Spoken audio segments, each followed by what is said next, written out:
इब्राहिम की खोज में जब उनका लड़का सिपाहियों को भेजा, खोज करके पिता को लाओ, कहाँ भीख मांग रहा है, पता नहीं चला। अपने से आया, नदी के किनारे देखा, पूछा आपका क्या नाम है? नाम तो अब खत्म हो गया, एक फकीर हूँ। बहुत देर तक बातचीत होने पर पता चला, लगता है कि यही मेरे पिता है। अरे बादशाह के पिता होकर आप खप्पर लेकर भीख मांग रहे हो, ये बड़े दुख की बात है, चलो और गद्दी को संभालो। इब्राहिम ने सोचा मेरे पुत्र को संत के बादशाहत का पता नहीं है, अपने को बहुत बड़ा समझता, मुझे भिखारी समझता है। कहा कि ठीक है चलता हूँ, बहुत दिन हो गए हैं, थोड़ा सा नौका विहार कर लेने का विचार होता है, बैठो नाव पर।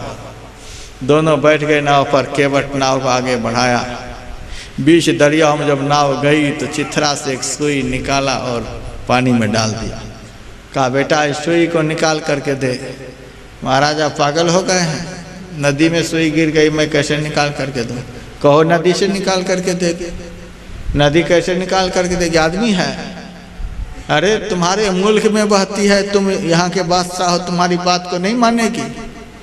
महाराजा पागल हो गए, नदी कहीं आदमी है जो बात मान जाएंगे? क्या यही तुम्हारी बादशाहत है? हमारी बादशाहत देखोगे? अरे नदी हमारी सुई तुम्हारे अंदर गिर गई, फौरन ला करके दे। एक मछली मुंह में सुई लेकर नाव पर कूद गए, फिर पानी में चले गए। देखा हमारी बादशाहत। सारी प्रकृति को संत अपने वश में कर लेते हैं, ऐसा पद भजन करने से प्राप्त होता है। हिमालय में अकेले विचरण कर रहे थे स्वामी राम तीर्थ, 2, 4, 5 यात्री भी उनके पीछे आ गए। संयोग से पहाड़ की चोटी पर से एक बड़ा भारी चट्टान लुढ़कता हुआ आ रहा था, सब के सब दब जाते उसके अंदर।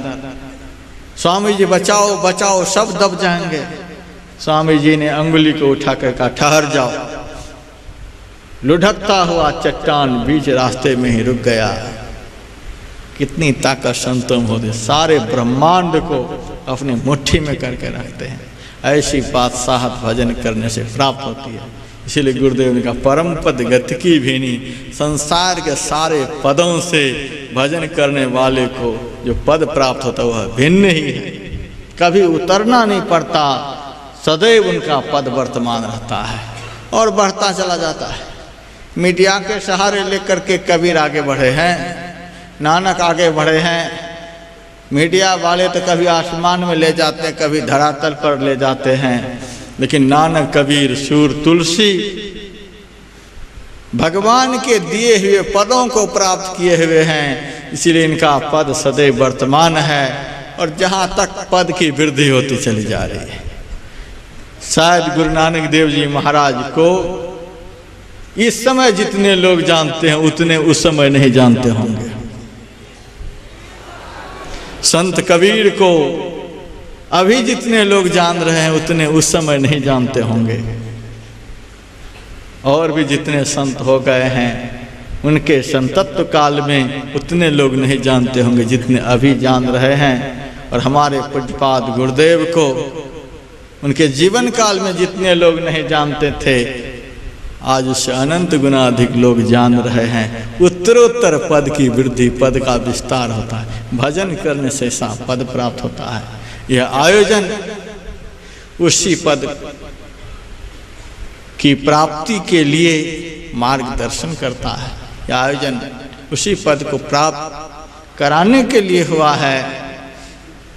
इस आयोजन के माध्यम से ऐसा ही ज्ञान दिया जाता है जिस ज्ञान के सहारे अभ्यास कर अभ्यास उस पद को प्राप्त कर लेता है, जिस पद से कभी च्युत नहीं होना पड़ता।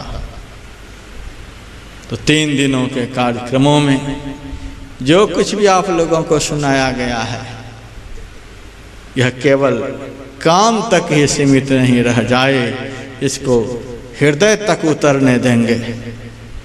फिर पता चलेगा कि हरिद्वार में जाकर मैंने क्या सब पाया। मैंने पहले ही सुनाया, इस भूमि पर संशय का नाश हुआ है, श्रद्धा का जन्म हुआ है। सती का प्रसंग आपने सुना पाठ के क्रम में, सूक्ष्म रूप से उसी पाठ की व्याख्या हो रही है। सती मरत हरिशन वर मांगा, जन्म जन्म शिव पद अनुरागा, तहि कारण हिम गिरि गृह जाई, जन्मी पार्वती तन पाई। यहाँ संशय का नाश होता है और यहाँ श्रद्धा का जन्म होता है। जो सब आपको सुनाया गया है यदि आचरण में उतारेंगे तो संशय रूपी सती का नाश हो जाएगा, श्रद्धा रूपी पार्वती का आपके अंदर में जन्म होगा, तब परमात्मा रूपी शिव से मिलन हो जाएगा।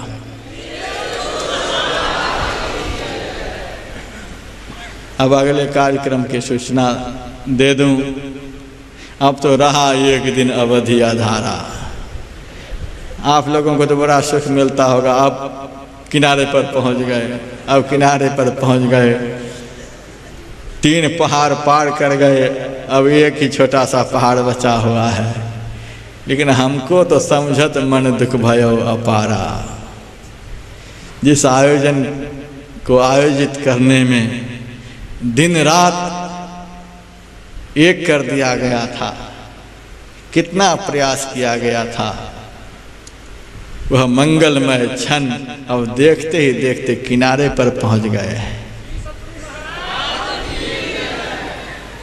हमारा तो हृदय समझत मन दुख भयो अपारा।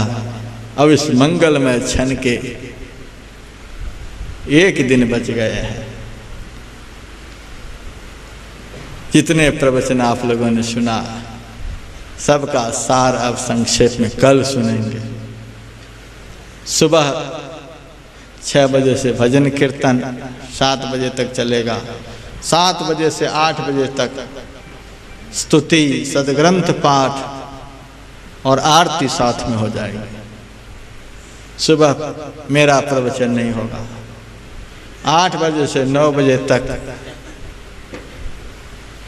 बाल भोग का कार्यक्रम रखा गया है। बाल भोग कहें, जलपान कहें और होटल की भाषा में नाश्ता कहें, ब्रेकफास्ट कहें। 8 से 9 बजे तक थोड़ा थोड़ा अल्पाहार, क्योंकि कल भोजन में थोड़ा समय लगेगा। 9 बजे से लगभग 1 बजे तक विराट संतों का सम्मेलन होगा। बहुत सारे साधु संत महात्मा पधारेंगे, मंच भर जाएगा। मीडिया में जिन जिन को आप लोग देखते होंगे, कल मंच पर उनको देखेंगे। बहुत सारे संत महात्मा यहाँ पधारेंगे। सबका थोड़ा थोड़ा प्रवचन सुनने को, कुछ प्रवचन करेंगे, कुछ दर्शन देंगे, बहुत कुछ सुनने को मिलेगा। उसके बाद लगभग 1 बजे पहले संतों का भोजन होगा, प्रसाद होगा। आप लोग देखेंगे संतों को प्रसाद ग्रहण करते हुए। प्रतिदिन तो ग्रहण कर ही रहे हैं, कल संतों का पहले प्रसाद ग्रहण होगा। उसके बाद भक्तों को प्रसाद ग्रहण कराया जाएगा। कल तो दिन भर भोजन चलेगा, दिन भर चलेगा, भोजन भी जारी रहेगा। 3 बजे तक यदि नहीं निपटेगा तो भजन भी जारी हो जाएगा, भजन कीर्तन चलेगा। फिर 3 बजे से स्तुति विनती होगी, रामायण जी का पाठ होगा।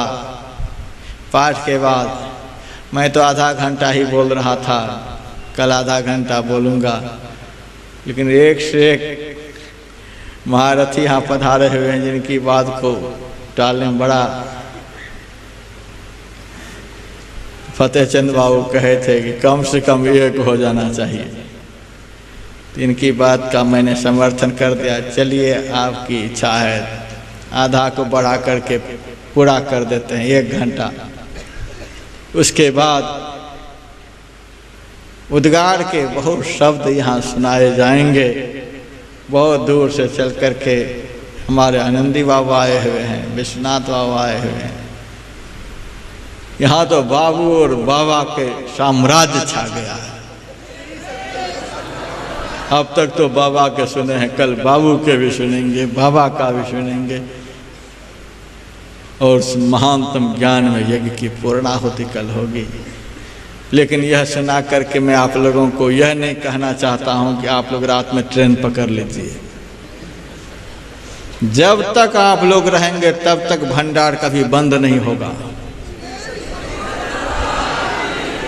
चूल्हा कभी बंद नहीं होगा आप लोगों के रहते रहते। मैं तो भंडार को देख रहा हूं, इतने लोग रोज खा रहे हैं, देखता हूं ज्यों का त्यों है। मैं तो परेशान हूं भंडार घर को देखकर। रोज खर्च हो रहा है भंडार ज्यों का त्यों है। एक दिन तो गुरुदेव की ऐसी दया हुई, बहुत सारे भक्त 10-10 की नोट, बहुत गरीब क्षेत्र की माताएं आई हुई हैं बिहार से, पुरानी पुरानी नोट मेरे लिए लेकर के 5 रुपए की नोट, 10 रुपए की नोट। एक माई ने 1 रुपये दिया, हमें तो उस नोट में करोड़ दिख रहा था। यह श्रद्धा की भूमि है, यहाँ 1 में करोड़ दिखता है। हमारे लिए उस 1 रुपये में करोड़ का दर्शन हो रहा था। 1-1 रुपये की, 5-5 रुपये की, 10-10 रुपये की नोट माइयाँ चढ़ा रही थी, मैं दोनों जेबी में भर रहा था। हमारी संस्था के बहुत ही कर्मवीर पवन अग्रवाल जी जयपुर से आए हुए हैं, दिन रात प्राणपण की आहुति देकर सेवा कर रहे हैं। ये देख रहे थे कि 10-10 रुपए की नोट जेब में जा रही है। उनके मन में हुआ इस नोट से कैसे जग होगा, 10-10 रुपये, 1-1 रुपये, 5-5 रुपये, इस नोट से इतना बड़ा जग कैसे होगा। मैंने जेब से सारी नोट को निकाला तो सब 1000-1000 के नोट हो गए थे। एक को गुरुदेव ने दोनों जेब में 1000 बना दिया। हमें तो बड़ा ताज्जुब हुआ, डाले थे तब 10-10, 5-5, 1, और जब निकाले तो दोनों जेब 1000-1000 की नोट से भरी हुई थी। हैरत में पड़ गए।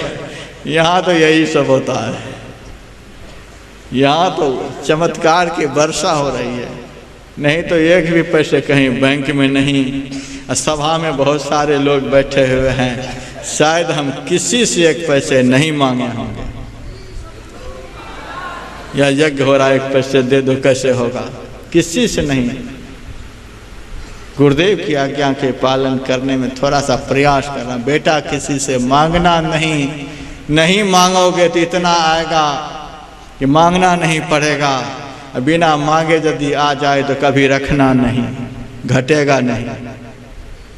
तो 1 रुपये की नोट 1000 बन करके जेब से निकल रहे हैं यहाँ, तब यह यज्ञ संपन्न हो रहा है।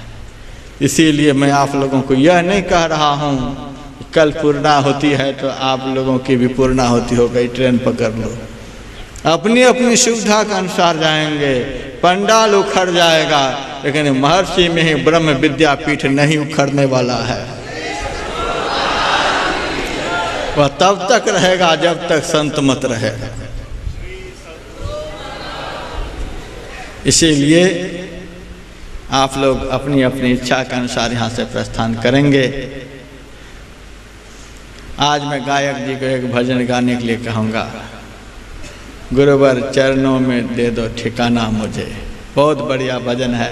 संत वाणी तो नहीं है, लेकिन संत वाणियों का रस उस भजन में भरा हुआ है।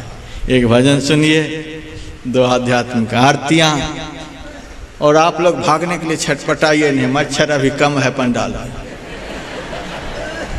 जब तक आरती नहीं हो तब तक बैठे रहिए। आरती के बाद ही यज्ञ की पूर्णाहुति होती है, मर्यादा बनी रहे। अब भजन सुनिए, 2 आध्यात्मिक आरती, फिर आप थोड़ा सा घूम फिर लीजिए, फिर 7:30 बजे से भजन कीर्तन चलेगा। यहाँ तो चलता ही रहेगा। जय गुरु महाराज।